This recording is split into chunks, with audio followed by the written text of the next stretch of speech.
हाँ, नमस्ते मेरे सभी दोस्तों। आज कॉमरेड शैलेंद्र शैली, इनके स्मृति में ये जो आज व्याख्यान माला आप कई दिन से ले रहे हैं लोक जतन की तरफ से, पहले तो मैं आप सभी को सलाम करना चाहता हूँ। और कॉमरेड शैलेंद्र शैली ये हमारे साथ एसएफआई में बहुत ही करीबी हमारे दोस्त थे और उनके बारे में शुरुआत में एक जो याद है वो जो हम कभी नहीं भूलेंगे, वो मैं जरा 2 मिनट के लिए आप सभी को शेयर करना चाहता हूं। 1984 में डमडम में एसएफआई का ऑल इंडिया कॉन्फ्रेंस होने जा रहा था और उस कॉन्फ्रेंस के पहले, जस्ट पहले नागपुर में हमारा एसएफआई का स्टेट कन्वेंशन हमने लिया डेलीगेट्स चुनने के लिए, और वहां से हम सीधा ट्रेन पकड़कर हम कलकत्ता आए। उस वक्त कॉमरेड शैलेंद्र शैली ये हमारे एसएफआई के महाराष्ट्र स्टेट कन्वेंशन के लिए एसएफआई के सेंटर से उनको हमने इनवाइट किया था। वो नागपुर आए थे, बहुत ही अच्छी किस्म से उन्होंने मार्गदर्शन किया और हमारे सभी साथी महाराष्ट्र के एसएफआई के बहुत ही खुश हो गए कॉमरेड शैली जी के मार्गदर्शन से। वहां से हम सब मिलकर कलकत्ता डमडम कॉन्फ्रेंस के लिए जाने के लिए निकले। कॉमरेड शैली जी भी हमारे साथ थे और रास्ते में बहुत बड़ा हादसा हुआ। भाटापाड़ा नाम का जो गांव है, वहां पर कुछ गुंडों ने हमारे एसएफआई के करीबन 101 डेलीगेट थे। हमारी 1 लाख मेंबरशिप महाराष्ट्र एसएफआई की उसी साल में पूरी हुई थी और उस 1 लाख मेंबरशिप के प्रतिनिधि के रूप में ऐसे एक पूरा डिब्बा भरकर हम हमारे प्रतिनिधि, विद्यार्थी ये सबको हम लेके जा रहे थे और शैली जी हम लोग सब साथ में थे।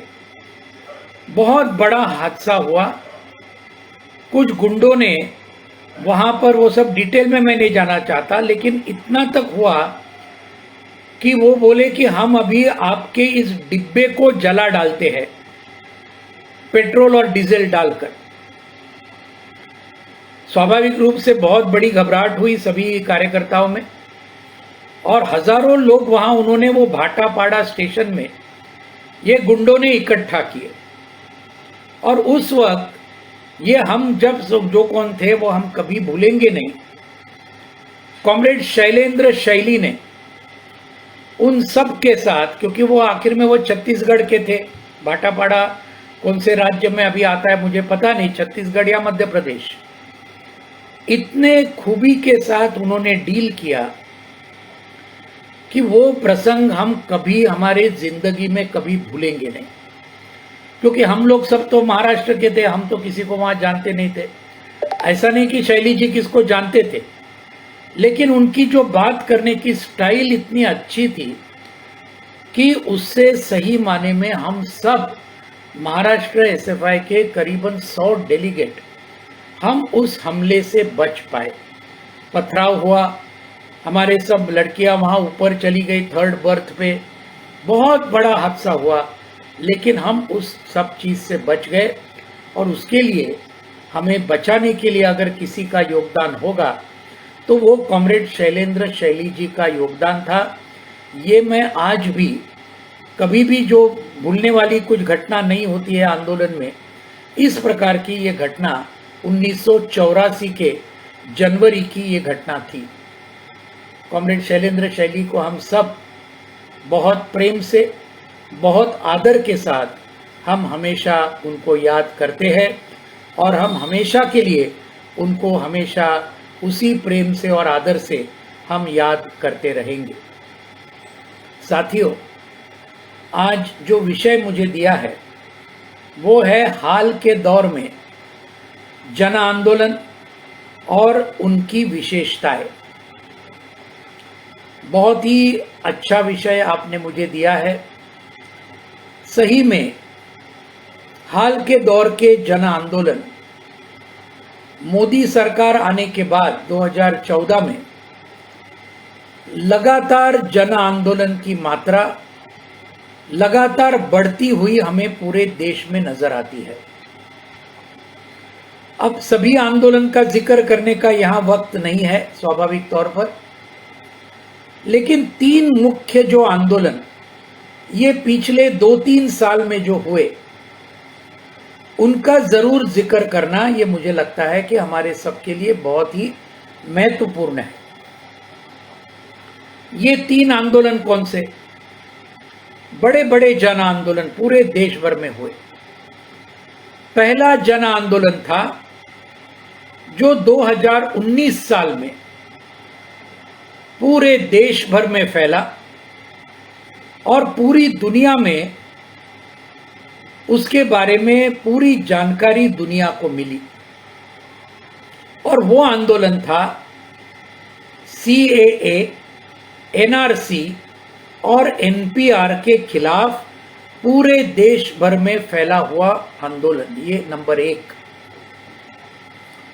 दूसरा आंदोलन लगातार पिछले 2-3 साल से लगातार जो चल रहा है वो है मजदूरों का आंदोलन। उसमें मैं 3 किस्म की बातें मैं रखूंगा। एक तो जो है कोरोना के पहले दौर में हमने जो देखा, प्रवासी मजदूरों का लाखों की तादाद में मुंबई से निकले, दिल्ली से निकले, चेन्नई से निकले, बंगलोर से निकले, और कहां कहां तक वो नहीं गए। आसाम तक, बंगाल तक, बिहार, झारखंड, हजारों किलोमीटर चले। ये एक आंदोलन, एक प्रकार का वो आंदोलन ही था। दूसरा जो है हमारे देश के असंगठित मजदूरों का आंदोलन, जिसके अंदर आंगनवाड़ी हमारी आती है, आशा आती है, मध्याह्न भोजन के हमारी महिलाएं आती है, निर्माण मजदूर उनका बड़ा आंदोलन। ये सब जो असंगठित मजदूरों के तबके, इनका एक आंदोलन है। और तीसरा जो आंदोलन है मजदूर वर्ग का, वो है संगठित वर्ग का आंदोलन, जो ये मोदी सरकार की निजीकरण की नीतियों के खिलाफ आज लगातार अपना आवाज वो उठा रहा है। और साथ में ये जो लेबर कोड लाए मोदी सरकार ने सितंबर में, ये लॉकडाउन का गैर फायदा उठाकर ये लेबर कोड के खिलाफ, जो मजदूरों को पूरा गुलाम बनाएगा मालिकों का, इसके खिलाफ का ये बड़ा आंदोलन, जो संगठित मजदूरों का लेबर कोड के खिलाफ और निजीकरण के खिलाफ, ये मजदूर आंदोलन के 3 अलग अलग इस प्रकार के हिस्से हैं, लेकिन आखिर में वो पूरे मजदूर वर्ग के आंदोलन के अंदर वो आते हैं। और तीसरा बड़ा आंदोलन, एक किस्म से देखा जाए तो सबसे बड़ा आंदोलन इनमें से, वो तो अर्थात आज पिछले 8 महीने से चल रहा ये जो किसान आंदोलन है हमारे देश का, ये है तीसरा आंदोलन, जिसकी तरफ मैं संक्षिप्त में आखिर में आऊंगा। तो ये 3 आंदोलन अलग अलग किस्म के, अलग अलग तबकों के, अलग अलग सवालों को लेकर, लेकिन उनके अंदर एक समानता क्या है? तीनों आंदोलन, एंटी CAA, NRC, NPR, मजदूरों के आंदोलन, किसानों के आंदोलन, तीनों में समानता यह है कि तीनों का टारगेट BJP, RSS की, मोदी और अमित शाह की सरकार, ये तीनों का टारगेट रहा है।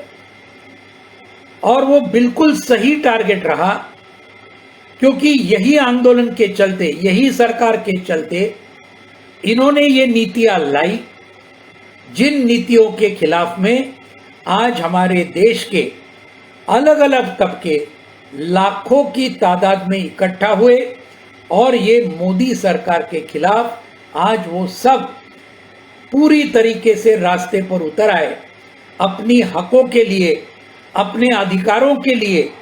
और एक तरफ से अगर देखा जाए तो इस देश की एकता के लिए, इस देश के जनवाद के लिए, इस देश की संविधान की रक्षा करने के लिए। तो ये 3 आंदोलन के विशेषताओं पर बहुत संक्षिप्त में मैं कुछ बातें आपके सामने रखूंगा। साथियों, पहला तो आंदोलन मैंने जो कहा 2019 में CAA, NRC और NPR के खिलाफ पूरे देश भर में यह आंदोलन फैल गया। आप तो जानते हैं, उसके डिटेल में जाने की यहां जरूरत नहीं है। भारतीय नागरिकता के ऊपर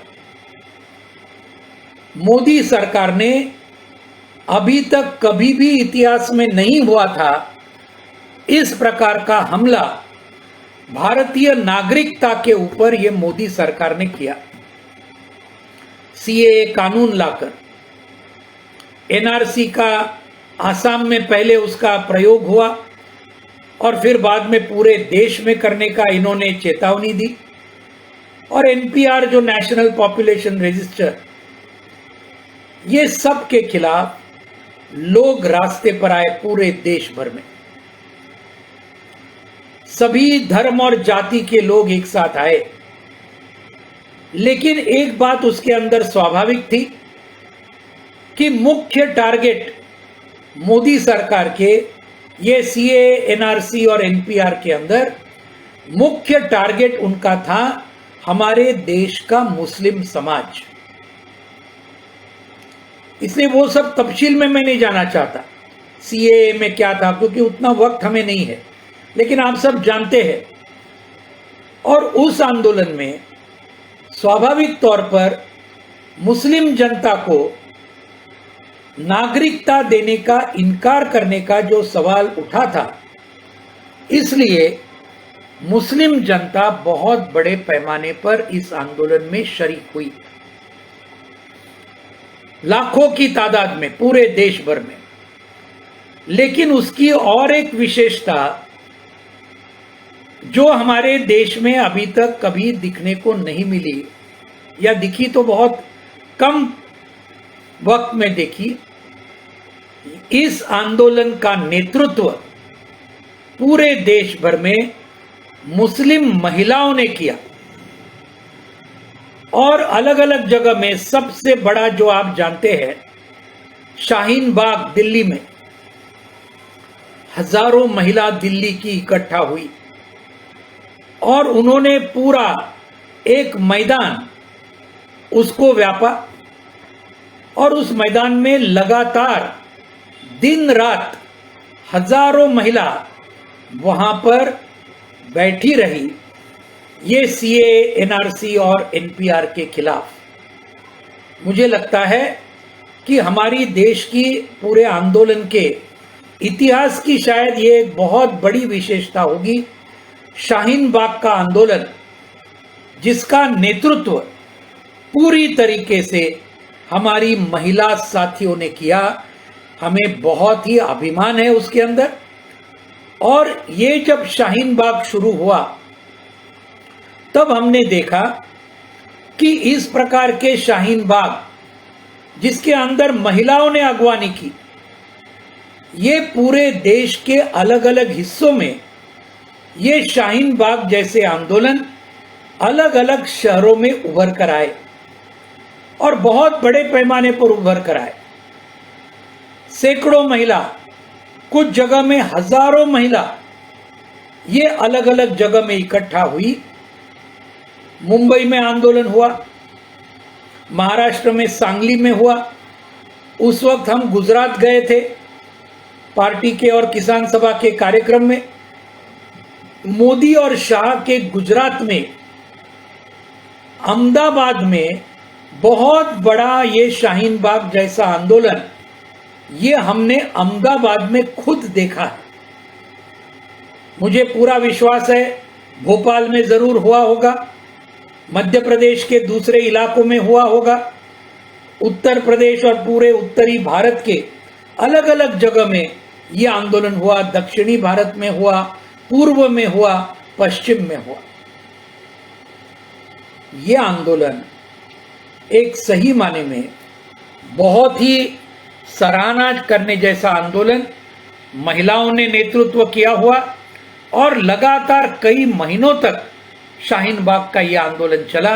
अलग अलग जगह में मुस्लिम महिलाएं इकट्ठा आई और एक बहुत बिरादराना संबंध, उसके अंदर कई जगह में हिंदू औरतें भी जाती थी, दलित औरतें भी जाती थी, बौद्ध जिसको हम कहते हैं या दूसरे धर्म के, और इसके अंदर ये एक बहुत बड़ा सेक्युलरिज्म, धर्मनिरपेक्षता के आज हिफाजत के लिए, उसकी रक्षा के लिए ये सीएए, एनआरसी और एनपीआर का जो आंदोलन उसके खिलाफ में जो हुआ, वो हमारे हाल के दौर में एक बहुत ही बड़ा और एक बहुत ही आंदोलन, ये इतिहास में जरूर भारत के लिखा जाएगा, इसमें कोई दो राय नहीं है।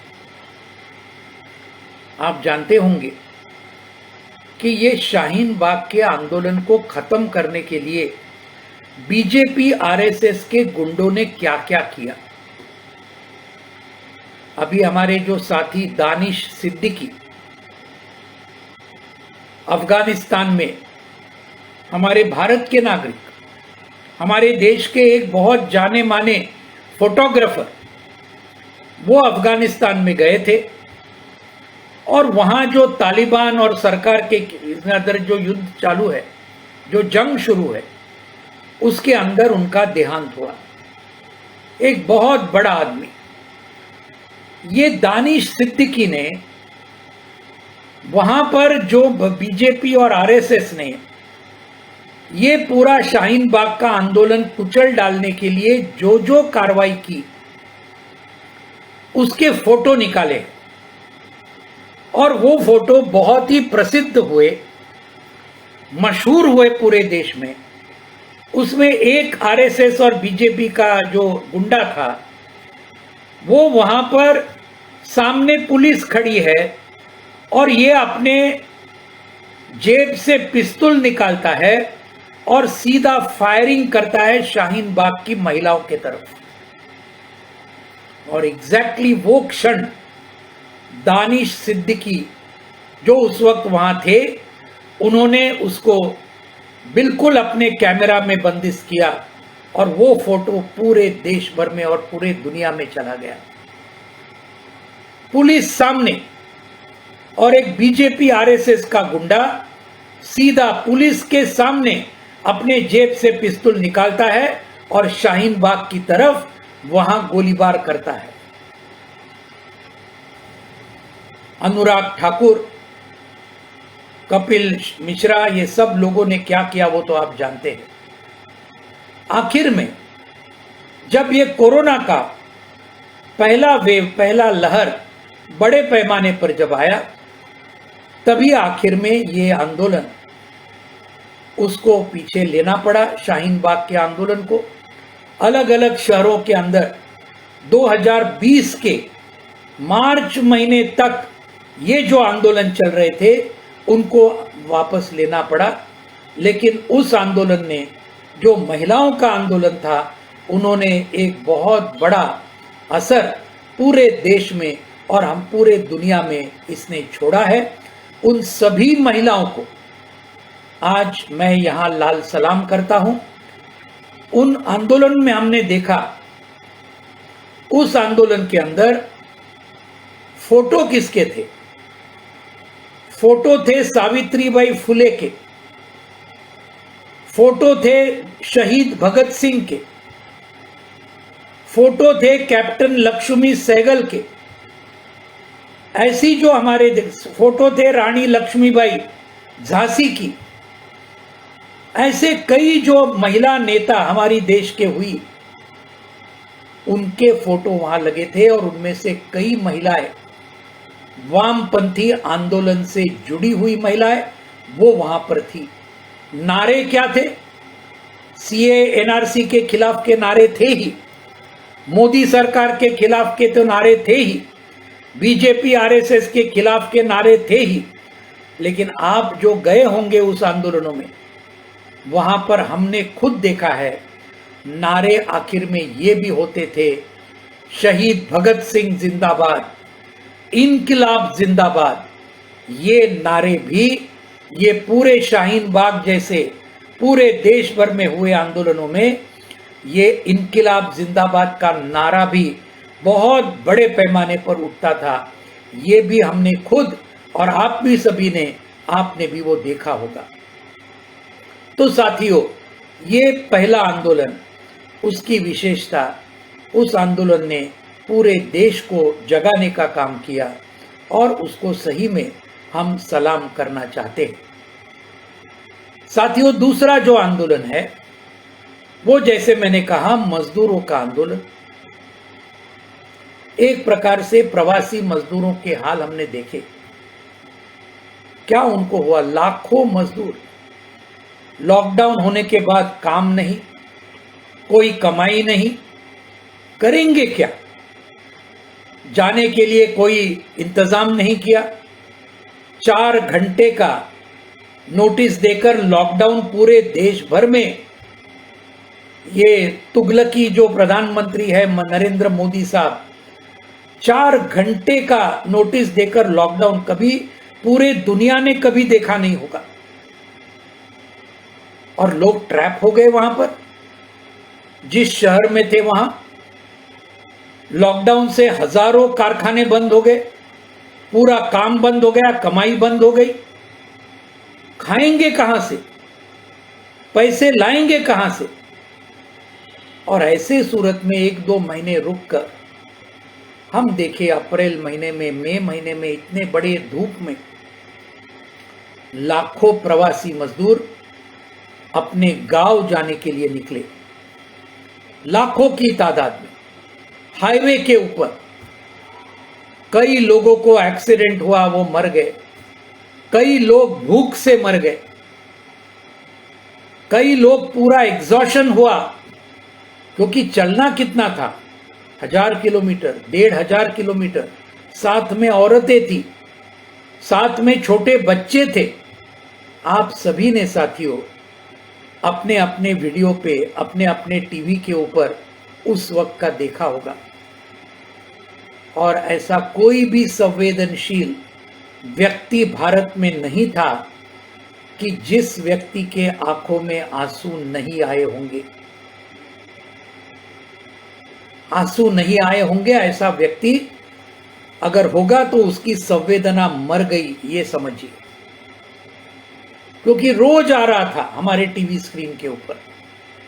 हम सब उस वक्त लॉकडाउन के अंदर घर में थे, लेकिन जरूर उस वक्त भी लोग लॉकडाउन को तोड़कर, हमें इसका नाज है, हमें इसका बहुत अभिमान है, मार्क्सवादी कम्युनिस्ट पार्टी के लाल झंडे के कार्यकर्ता, हमारे सीआईटीयू के कार्यकर्ता, खेत मजदूर यूनियन के कार्यकर्ता, किसान सभा के कार्यकर्ता, जनवादी महिला समिति के कार्यकर्ता, डीवाईएफआई के कार्यकर्ता, एसएफआई के कार्यकर्ता, ये लॉकडाउन के बावजूद घर से बाहर निकले, मदद इकट्ठा की, खाना इकट्ठा किया और कई दिन तक ये प्रवासी मजदूर जो थे अपने अपने शहर में, उनको ये खाना देने का, जो कुछ पैसा मिलेगा, फंड इकट्ठा होगा, वो देने का लगातार हमने पूरे देश भर में काम किया है। पूरे देश भर में लाल झंडे ने ये काम किया है। ये हमारे सबके लिए हमेशा अभिमान की बात रहेगी। वो गांव चले गए, उसके अंदर मैं कभी नहीं भूलूंगा, मध्य प्रदेश के 16 आदिवासी मजदूर हमारे महाराष्ट्र के जालना में काम करते थे, एक फैक्ट्री में। फैक्ट्री स्वाभाविक रूप से बंद हो गई और बंद होने के बाद वो काफिला था एक 50 मजदूरों का, जालना से निकला, रेलवे लाइन पे चला और उनका कहना था औरंगाबाद मनमाड़ आएंगे और फिर मध्य प्रदेश चले जाएंगे। 1-2 दिन चले, औरंगाबाद और जालना के बीच बेचारे थक गए। आदिवासी मजदूर थे, महिलाएं थी, पुरुष थे, बच्चे थे। उनको लगा सब ट्रेन्स बंद है, लेकिन उस वक्त पैसेंजर ट्रेन बंद थी। वहां रेल पटरी के ऊपर सो गए रात को बेचारे, और जल्दी सुबह में एक जो मालगाड़ी है, गुड्स ट्रेन जिसको कहते हैं, वो पूरे स्पीड से चली गई। ड्राइवर ने देखा, ब्रेक लगाया, लेकिन रुक नहीं पाई। हमारे मध्य प्रदेश के 16 मजदूर, आदिवासी मजदूर, महिलाएं और पुरुष उस ट्रैक के ऊपर, ट्रेन उनके ऊपर चली और वहीं के वहीं वो खत्म हुए। उनके शरीर के टुकड़े टुकड़े हुए। ये महाराष्ट्र के अंदर औरंगाबाद और जालना के बीच ये हुआ है, और मजदूर थे हमारे मध्य प्रदेश के आदिवासी मजदूर। कौन जिम्मेदार है साथियों ये सब का? कौन कीमत चुकाएगा इसकी? जो हजारों लोग मर गए उस वक्त, कौन जिम्मेदार है? मोदी सरकार के सिवा और कोई भी इसके लिए जिम्मेदारी उठाने का सवाल ही नहीं आता है।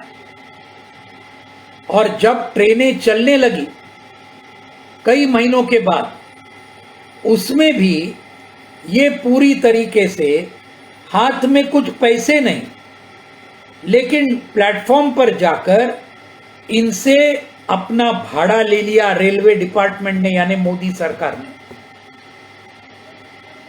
बेरहमी की भी कोई हद होती है, वो हद भी इन्होंने पार कर दी। आखिर में बहुत बड़ा उसके बारे में बहुत बड़ा प्रतिरोध हुआ। उसके बाद में कुछ राज्य सरकारों ने, जो बीजेपी की नहीं थी लेकिन जो नॉन बीजेपी की थी, कुछ राज्य सरकारों ने ये प्रवासी मजदूरों का पूरा भाड़ा, जहां वो जाना चाहते थे उसका भाड़ा भरने का काम किया। लेकिन सेंट्रल गवर्नमेंट ने एक नया पैसा इसके लिए दिया नहीं। ये प्रवासी मजदूरों का एक बात। और आज भी बाद में वो आए, लेकिन उनके बारे में न कोई कानून है, उनको सुरक्षा देने के लिए न कोई सवाल ही नहीं है।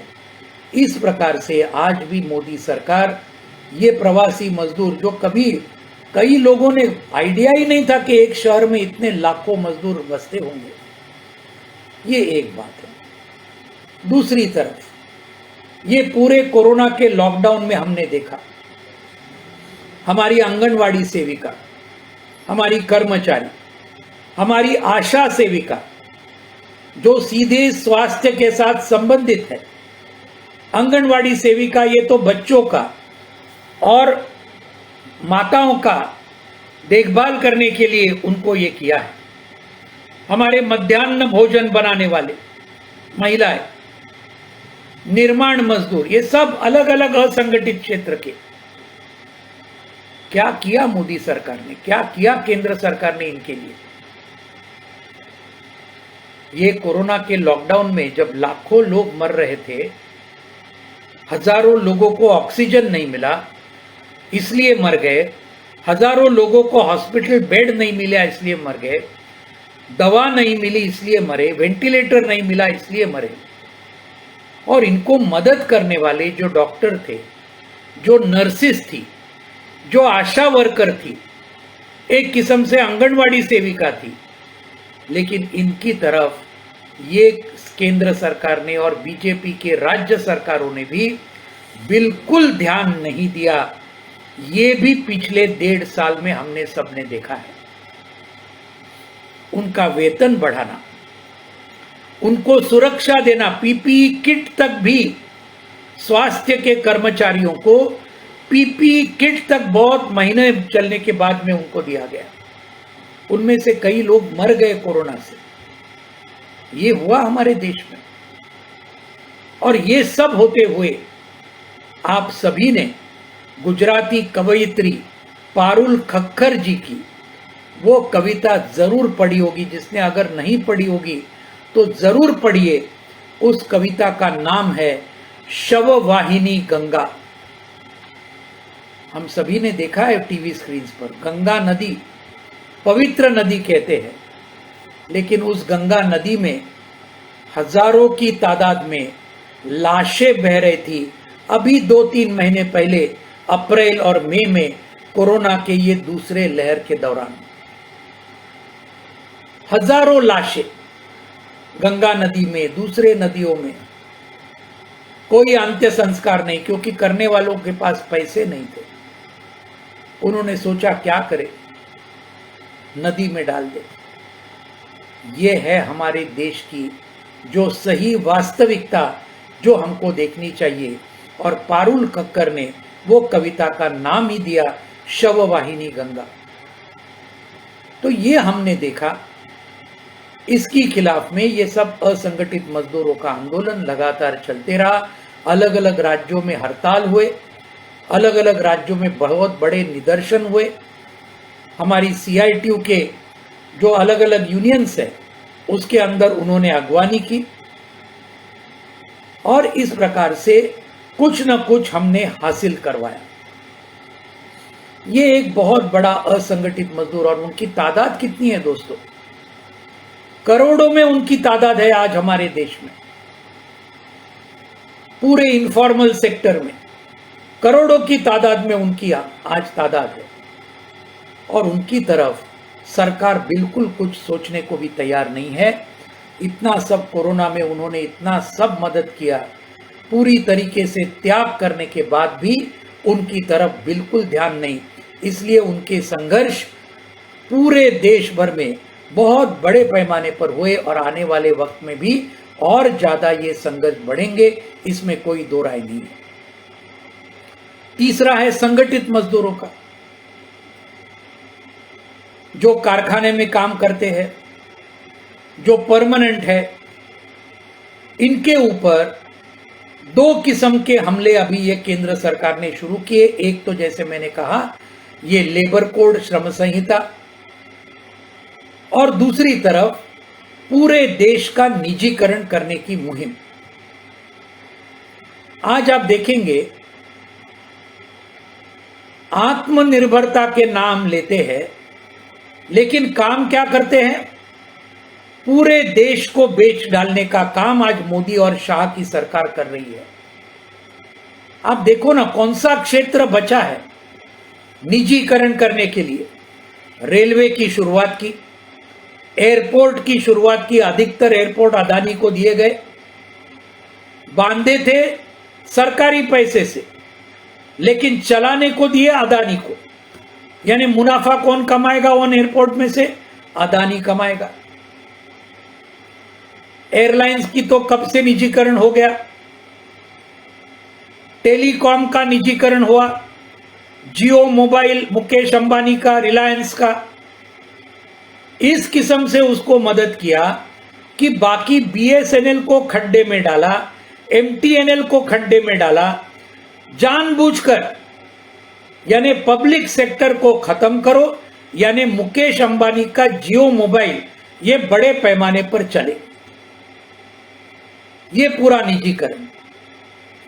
बैंकों का निजीकरण अभी शुरू किया है, बीमा धंधे का निजीकरण शुरू किया अपने LIC, GIC, जो पूरे हमारे देश के सबसे बड़े महत्वपूर्ण ऐसे हिस्से हैं। उसके बाद शिक्षा का निजीकरण शुरू किया। शिक्षा ये तो स्वतंत्र विषय है। सबसे बड़ा हमला अगर हुआ होगा ये कोरोना के संकट में, तो हमारे बच्चों के ऊपर हमला हुआ है। ये पूरा ऑनलाइन और सब ये बोल रहे हैं कितने बच्चे जा सकते। कल का मैं बोल रहा हूं, कल हमारे पालघर जिले के तलासरी के एक गांव में मैं गया था। हमारे एक कॉमरेड, बहुत अच्छा कॉमरेड, भरत धोड़ी उसका नाम, वो गुजर गए ये कोरोना के अंदर। 34 साल के नौजवान, उनके परिवार को मिलने के लिए कॉमरेड मरियम और मैं हम गए थे। हमारे साथ हमारे MLA थे कॉमरेड विनोद निकोले, हमारे पार्टी के जिला सेक्रेटरी थे, वो तो पहले मिल के आ चुके, लेकिन हम दिल्ली से बहुत दिन के बाद आए इसलिए वो आए थे। क्या बोल रही थी वहां की हमारी सरपंच जो हमारी पार्टी की है, बोले कुछ भी करो लेकिन स्कूल शुरू करवा दो, क्योंकि 2 साल से बच्चों की कोई शिक्षा नहीं हो रही है, स्मार्टफोन नहीं है, होगा तो एक है, 3 बच्चे होंगे तो एक स्मार्टफोन से कैसे शिक्षा ले पाएंगे। और सबसे बड़ी बात उन्होंने कल कही कि हमारे वो अच्छाड़ गांव में इंटरनेट ही नहीं है। ये है कि नहीं हालत मध्य प्रदेश में? हर राज्य के अंदर ये हालत है। और ये पूरा इसलिए वो मैं कह रहा हूं कि अलग अलग सवाल जो इसके अंदर आते हैं। आज शिक्षा का निजीकरण, ये नई शिक्षा नीति के चलते, स्वास्थ्य का निजीकरण, वो तो सबसे भयानक बात है, सबसे भयंकर। ये कोरोना के अंदर हमने देखा प्राइवेट हॉस्पिटल में करोड़ों रुपए कमाए और कैसे पेशेंट्स को लूटा, ये आप सब लोग जानते हैं प्राइवेट हॉस्पिटल ने। तो ये सब पूरा स्वास्थ्य का निजीकरण, खदानों का निजीकरण, हर चीज, स्टील, कोल, हर चीज का, इस्पात का। अभी परसों अप्रैल महीने में हम लोग सब विशाखापट्टनम गए थे। वहां वाइजैक स्टील नाम का प्लांट है, पब्लिक सेक्टर का है। 35,000 संगठित मजदूर वहां कई सालों से काम कर रहे हैं। 27 जनवरी को इस साल के मोदी सरकार ने फतवा निकाला। और क्या फतवा निकाला? कि वाइजैक स्टील को हम अभी उसको प्राइवेटाइजेशन कर रहे, उसका निजीकरण कर रहे, किसी एक बड़े पूंजीपति के हाथ में उसको सौंप रहे। तब से बहुत बड़ा संघर्ष वाइजैक स्टील के हमारे मजदूर वर्ग का लगातार विशाखापट्टनम आंध्र प्रदेश में आता है, लगातार शुरू है। हम गए, 10-15 हजार की बहुत बड़ी रैली हुई, जबरदस्त रैली हुई। मजदूर, किसान, खेत मजदूर, छात्र, नौजवान, महिलाएं, पूरे वहां वो कृष्णा नदी के बीच पर।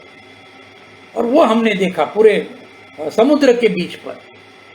और वहां हमने देखा 3 लाख करोड़ रुपए का वाइजैक स्टील का प्लांट। अभी उसकी कीमत कितनी है? 3 लाख करोड़। और कितने में बेचने जा रही है मोदी सरकार? सिर्फ 1300 करोड़ रुपए में। 3 लाख करोड़ की देश की संपत्ति किसी पूंजीपति को सिर्फ 1300 करोड़ में बेचने के लिए आज ये बेशर्म लोग आज आगे बढ़ रहे हैं। मजदूर लड़ रहे, आज भी लड़ रहे। और अलग अलग किस्म के पूरे देश भर में ये निजीकरण के खिलाफ बैंक एम्प्लॉयज, LIC और GIC के एम्प्लॉयज यानी बीमा धंधा के, स्टील के सभी, कोल के वर्कर लाखों की तादाद में हड़ताल कर रहे, बड़े बड़े प्रदर्शन कर रहे। तो ये जो है मजदूर आंदोलन के 3 किस्म के मैंने आपके सामने रखे। ये भी मोदी सरकार को टारगेट करते हुए आज लगातार अपना संघर्ष लाखों करोड़ों के तादाद में वो आगे ले जा रहे। 26 नवंबर को हमने देखा कि पूरे सेंट्रल ट्रेड यूनियन इकट्ठा हुए और एक दिन के पूरे देशव्यापी हड़ताल का कॉल उन्होंने दिया। 26 नवंबर 2020 में करोड़ों मजदूरों ने यह हड़ताल में हिस्सा लिया।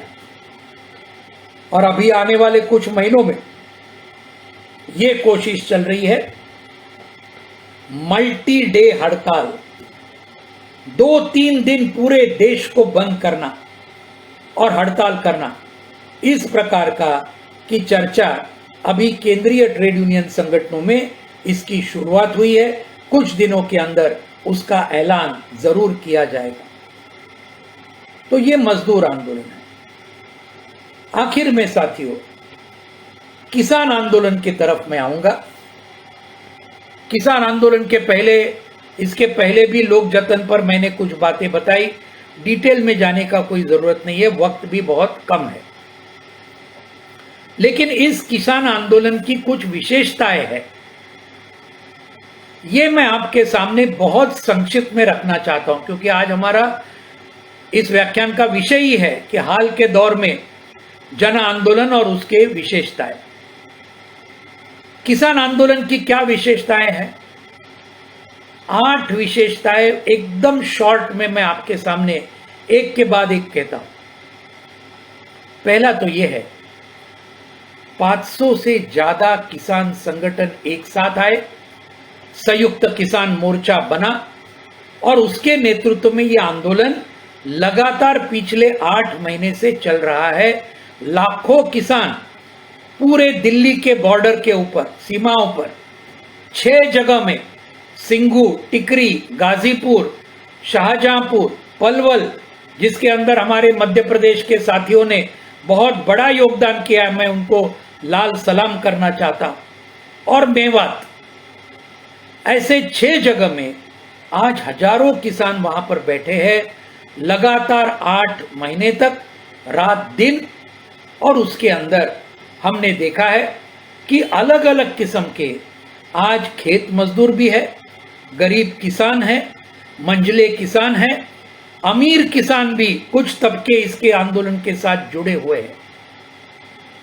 और इस आंदोलन को मजदूर वर्ग ने, खेत मजदूर वर्ग ने, हमारी महिलाएं, हमारे छात्र, हमारे नौजवान, इन सभी ने पूरी तरीके से समर्थन दिया है। तो ये बहुत बड़ा एक यूनिटी का आंदोलन है।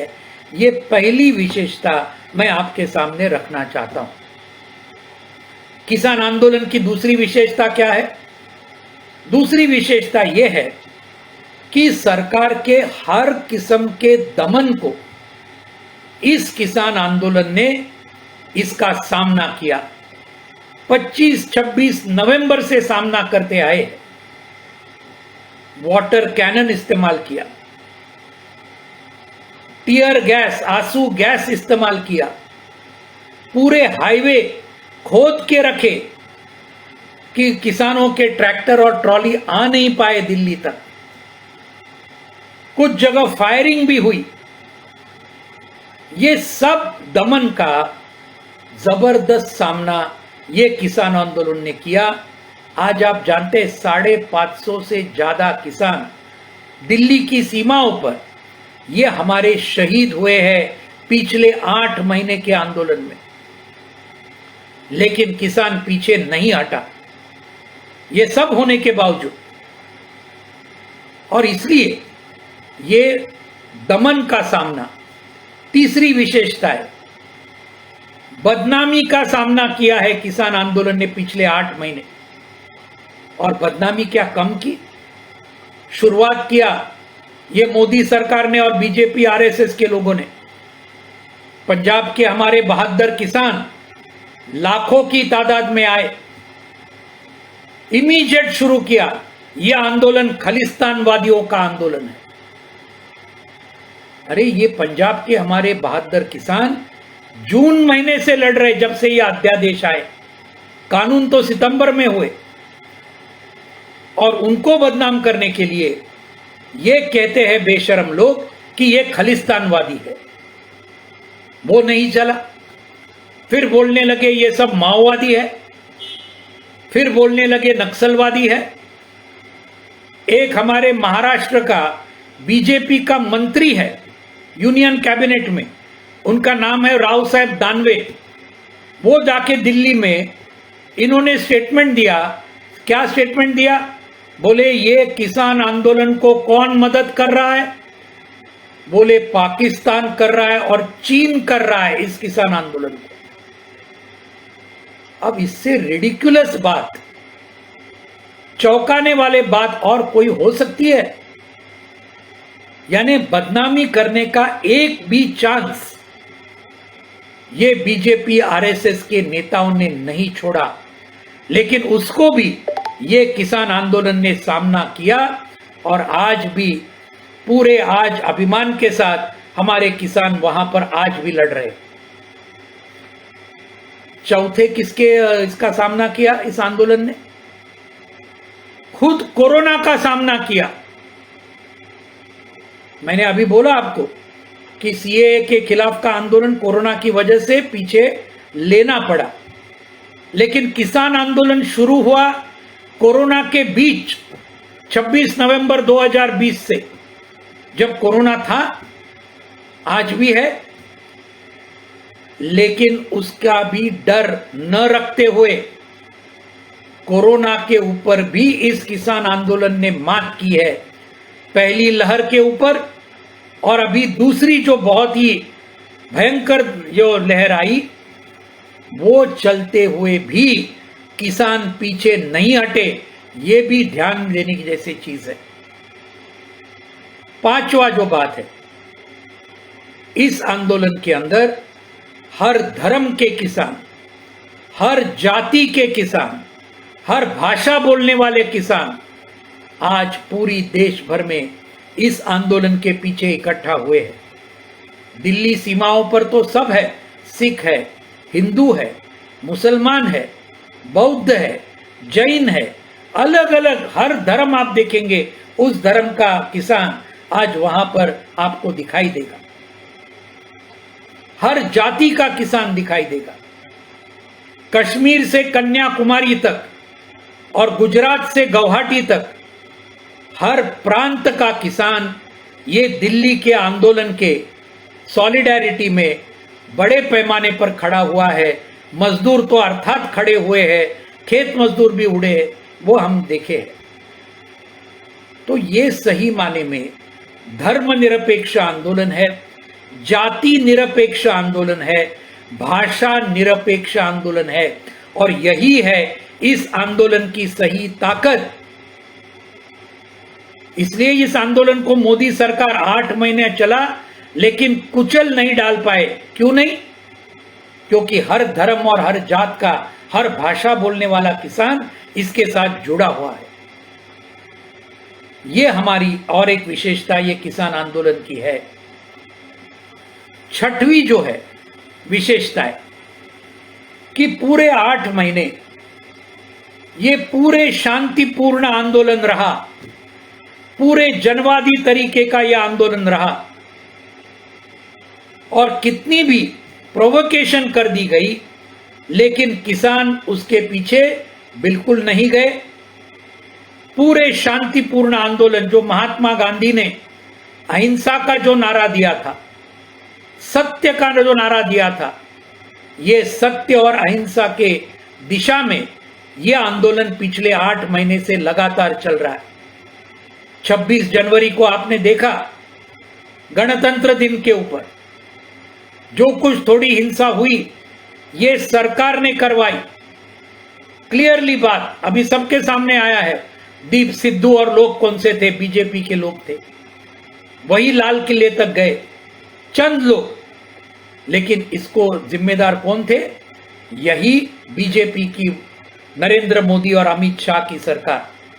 तो ये बात ध्यान में, फिर भी आंदोलन चलते रहा, और ये शांतिपूर्ण आंदोलन का एक जबरदस्त मिसाल, इस प्रकार का मिसाल न सिर्फ हमारे देश में लेकिन शायद पूरी दुनिया में भी इस प्रकार का 8 महीने चलने वाला लाखों किसानों का आंदोलन पूरे दुनिया ने नहीं देखा है। और इसलिए आप जानते हैं, अभी कुछ दिन पहले नोएम चॉम्स्की नाम के अमेरिका के बहुत बड़े विचारवंत, उन्होंने इस आंदोलन के बारे में एक मुलाकात देते हुए क्या कहा? उन्होंने अंग्रेजी में कहा, this is a beacon of light in these dark times. आज के काले समय में भारत का किसान आंदोलन एक दीप स्तंभ के जैसे पूरे दुनिया को प्रकाश देने वाला यह आंदोलन है। ये नोएम चॉम्स्की बोलते हैं, जो बहुत बड़े रैडिकल वामपंथी अमेरिकन साम्राज्यवाद को हर बार विरोध करने वाले, आज उनकी उम्र है 90 से ऊपर।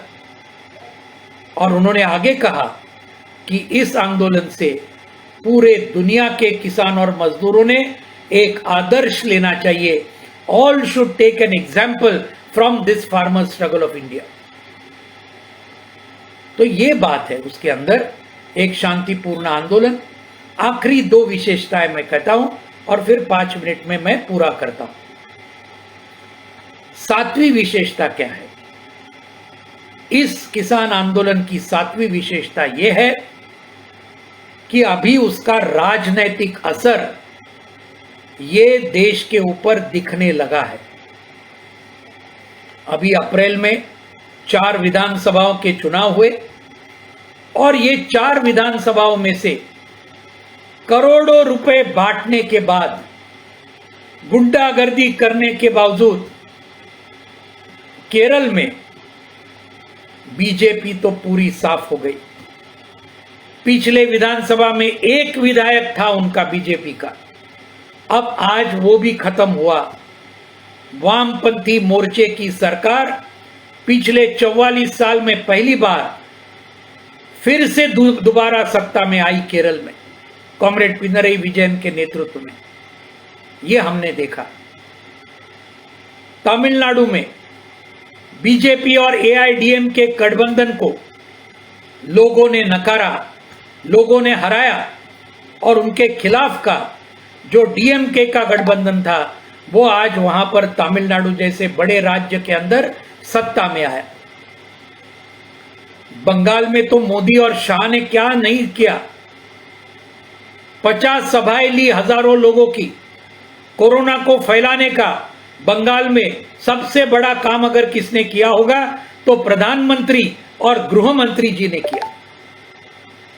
पैसे बांटे, बाकी सब कुछ किया बंगाल को अपने कब्जे में लेने के लिए, लेकिन लोगों ने बीजेपी को पूरी टक्कर दी और उसको हराया बंगाल के अंदर भी। ये बात अलग है कि हमारे वामपंथ को भी बहुत बड़ा धक्का वहां पहुंचा। ये बुरी बात हुई, सवाल ही नहीं है। उसके कारण के अंदर जाएंगे और उसके ऊपर भी हम मात करेंगे। ये पूरा विश्वास हमें बंगाल के बारे में भी जरूर है। एक सिर्फ आसाम में जीत गए बीजेपी वाले, लेकिन वहां भी बीजेपी का जो गठबंधन था और विपक्ष का जो गठबंधन था उसके अंदर वोटिंग फिगर में सिर्फ 1% का अंतर था। आसाम के अंदर 1% का। तो ये हुआ। पंजाब में स्थानिक महानगर पालिका, नगर पालिका, नगर पंचायत के चुनाव हुए 2-3 महीने पहले। पूरी साफ हो गई बीजेपी वहां पंजाब में। 1,500 सीट में से पंजाब में बीजेपी को ये म्युनिसिपैलिटी में सिर्फ 38 सीट मिली। 38 1,500 में से। यानी हमको पता चलेगा। उत्तर प्रदेश में योगी आदित्यनाथ जिसके मुख्यमंत्री है, अप्रैल में जिला परिषद, पंचायत समिति, ग्राम पंचायत के चुनाव हुए और उन चुनाव का नतीजा आया, पूरे पेपर में आया, अखबारों में आया। 1 नंबर पर अखिलेश यादव की समाजवादी पार्टी जीत के आई। काफी नीचे 2 नंबर पे बीजेपी थी, उसके नीचे बीएसपी थी मायावती जी की, और 4 नंबर पे कांग्रेस थी। ये एक्चुअल रिजल्ट है।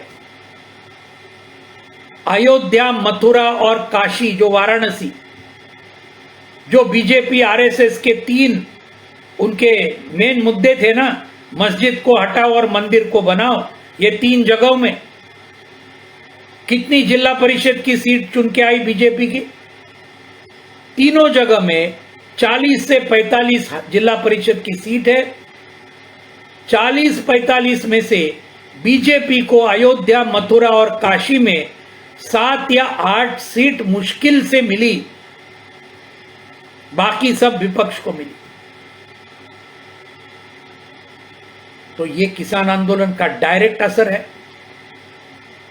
और अभी आने वाले फरवरी मार्च में उत्तर प्रदेश के विधानसभा के चुनाव है, उत्तराखंड के विधानसभा के चुनाव है, पंजाब के विधानसभा के चुनाव है अगले 6-7 महीने में। पंजाब में तो सवाल ही नहीं आता है, लेकिन उत्तर प्रदेश और उत्तराखंड जहां बीजेपी की सरकारें हैं, संयुक्त किसान मोर्चा ने ऐलान किया परसों के दिन 26 जुलाई को कि हम मिशन उत्तर प्रदेश और मिशन उत्तराखंड अभी चलाने वाले हैं।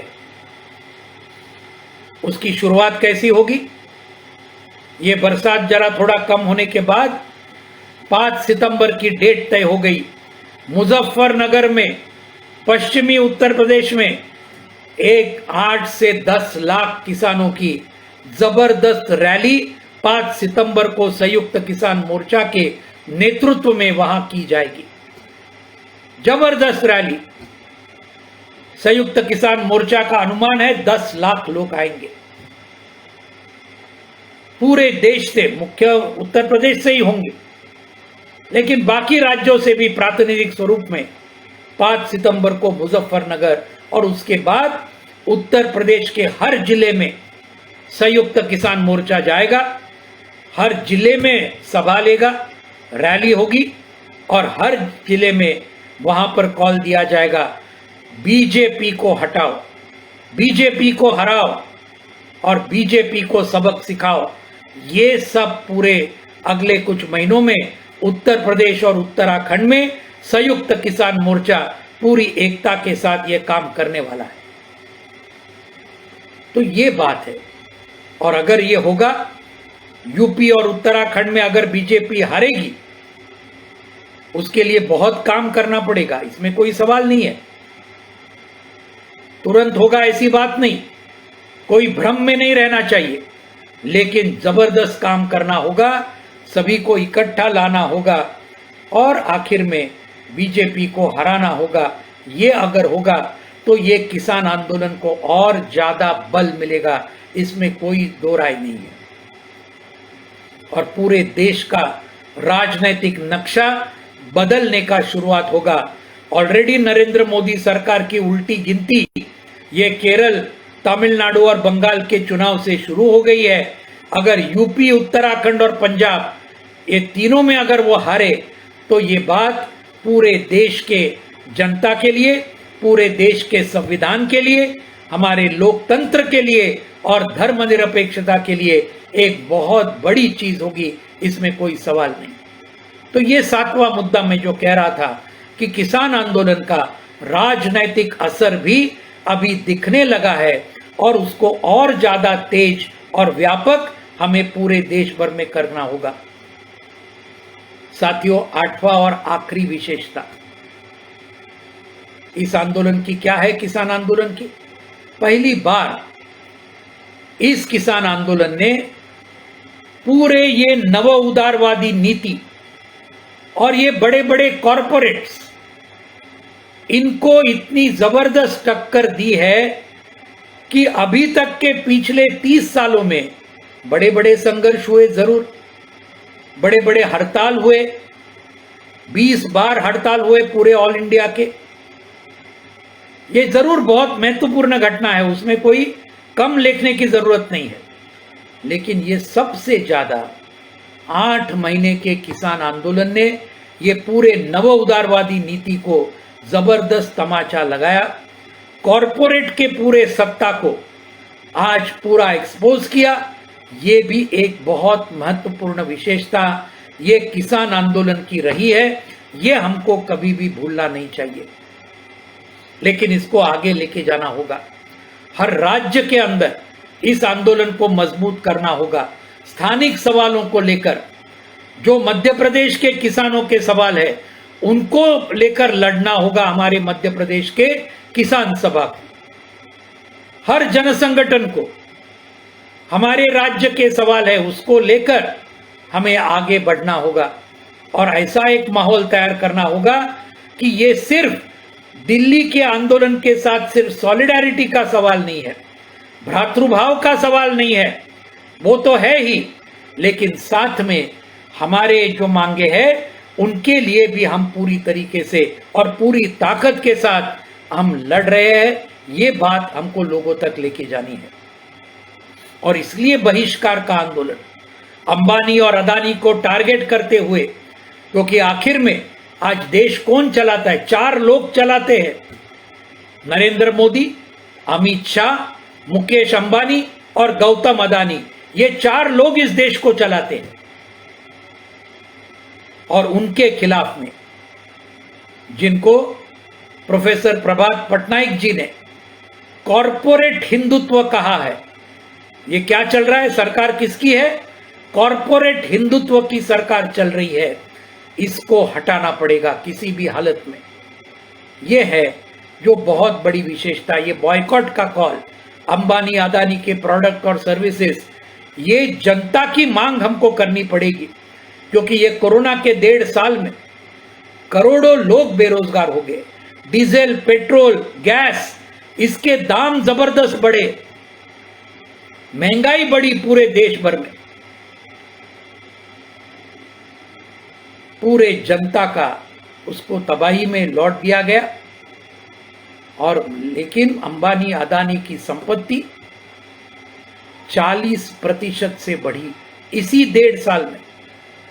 मुकेश अंबानी दुनिया का 5 नंबर का सबसे अमीर उद्योगपति बन गया इसी कोरोना के वक्त में। 5 नंबर का सबसे बड़ा अमीर। आशिया में मुकेश अंबानी 1 नंबर पे है। अभी इस लॉकडाउन के टाइम में, कोरोना के टाइम में, गौतम अदानी अभी 2 नंबर का, आशिया खंड में 2 नंबर का सबसे अमीर आदमी बन गया। किसके आशीर्वाद से? नरेंद्र मोदी और अमित शाह के आशीर्वाद से। और ये सब इनको अमीर बनाने में मदद करते हैं। और फिर चुनाव में ये अंबानी और अदानी मोदी साहब को, अमित शाह साहब को करोड़ों रुपया देते हैं, हमारे बीच में बांटते हैं और उससे इलेक्शन जीतने का प्रयास करते हैं। लेकिन साथियों, अगर जनता को हमने लामबंद किया, जनता को संघर्ष में उतारा, जनता को हमारी राजनीति, क्रांतिकारी राजनीति अगर हमने दी और हमारे संगठन मजबूत किए, तो मैं कहता हूं कितना भी पैसा बांटो, लेकिन ये बीजेपी कभी भी सत्ता में नहीं आ सकती है, ये ध्यान में रखिए। उसके लिए माहौल तैयार करना पड़ेगा। हमारे कार्यकर्ताओं को आज से काम पर लगना पड़ेगा, ये बात बहुत जरूरी है। आखिर में साथियों, इसके लिए अभी वक्त आया है 9 अगस्त का। 9 अगस्त भारत छोड़ो दिवस। 1942 में महात्मा गांधी जी ने यह कॉल दिया था ब्रिटिश साम्राज्यवादियों के लिए, छोड़ो भारत। आज ये 9 अगस्त 2021 को हमारे सभी संगठन एक होकर ये कॉल दे रहे हैं, मोदी हटाओ, भारत बचाओ। ये हमारा ऐलान होगा ये 9 अगस्त के लिए। और 9 अगस्त के दिन पूरे देश भर के हमारे मजदूर, हमारे किसान, हमारे खेत मजदूर, हमारी महिलाएं, हमारे छात्र और हमारे नौजवान, चाहे वो किसी भी धर्म के हो, किसी भी जाति के हो, किसी भी भाषा को बोलने वाले हो, ये सबको हमें जिला लेवल पर, तहसील लेवल पर, जहां कुछ हम तय करें, वहां पर हजारों नहीं लाखों की तादाद में हमको लामबंद करना है। और 9 अगस्त को एक जबरदस्त करोड़ों का आंदोलन पूरे देश भर में, जो मोदी सरकार को हटाओ और भारत को बचाओ, ये नारा हमारे आंदोलन का होगा। और इस आंदोलन को कामयाब करना ये हमारे लिए बहुत ही महत्वपूर्ण हमारा कर्तव्य है, हमारा फर्ज है। आज 31 जुलाई है और 8 दिन उसके लिए बाकी है। बहुत बड़ी मुहिम हमको पूरे देश भर में करनी पड़ेगी। मोहल्ले मोहल्ले में, गांव गांव में जाकर एक जबरदस्त मुहिम हमको करनी पड़ेगी। लोगों तक जाना होगा, लोगों को भिड़ना होगा और उनको ये पूरे रास्ते में, संघर्ष में हमको लाना होगा। ये आप जरूर, हमारे सभी दर्शक, ये 9 अगस्त का वो जबरदस्त कार्यक्रम ऐतिहासिक बनाएंगे।